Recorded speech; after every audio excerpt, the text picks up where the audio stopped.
impaka. Ni niyo topic ngiye kuganiraho. Komeza. Abadayimoni basaze. Icara papa. Mukomere kwizera amashyi menshi cyane. Yewe mukomere Imana amashyi menshi. Ndashimira abanaziri, ndashimira representa yasohotse na timu yose mukorana. Twese turi abanaziri mu mutima. Abano ku mubiri nta kibazo. Mana Israeli ihabwa icyubahiro. Amen. Turashimira umushumba w'itorero, mukomera amashyi menshi cyane.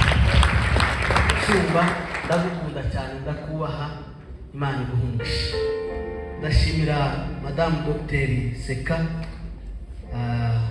Duje uducumbikiye n'umisi turi nangaha, umuntu mwiza cyane, kozi w'Imana mwiza, kozi w'Imana turagushimiye. Imana iguhumugishe. Bashimira Poso uraganiriye kweli kandi topic sindayibagiwe ko turi mu nama y'ubukwe. Turi mu nama y'iharusi, tuko kwenye mkutano kikao cha harusi. Mu nama y'ubukwe. Yeme ni musamu ni Imana isibitoke.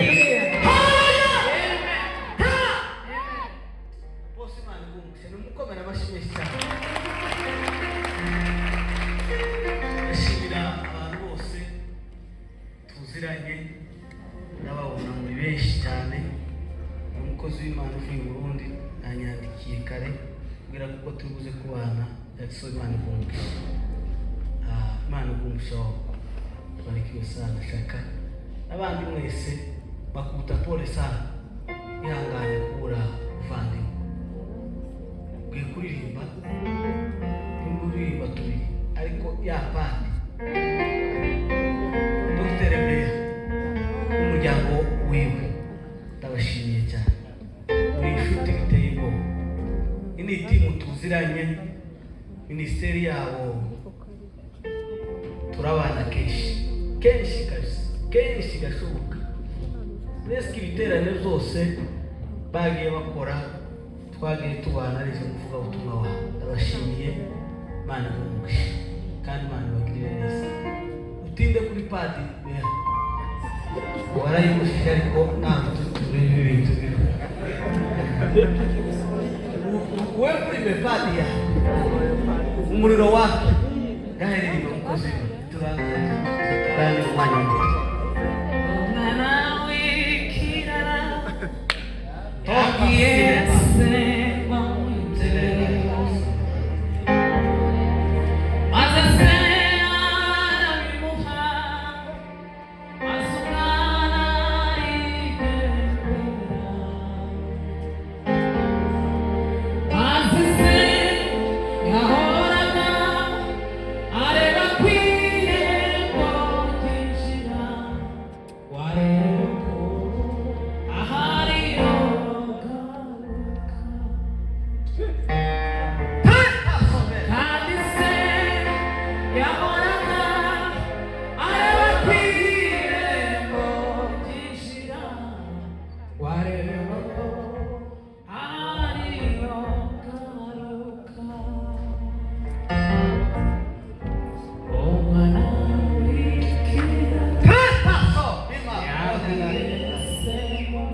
muzamure duhe Imana icyubahiro. Cyangwa mureke ndabona kuzamura byaba n'abacuranga curanga aho ngaho kabisa bari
ibiganza byose Imana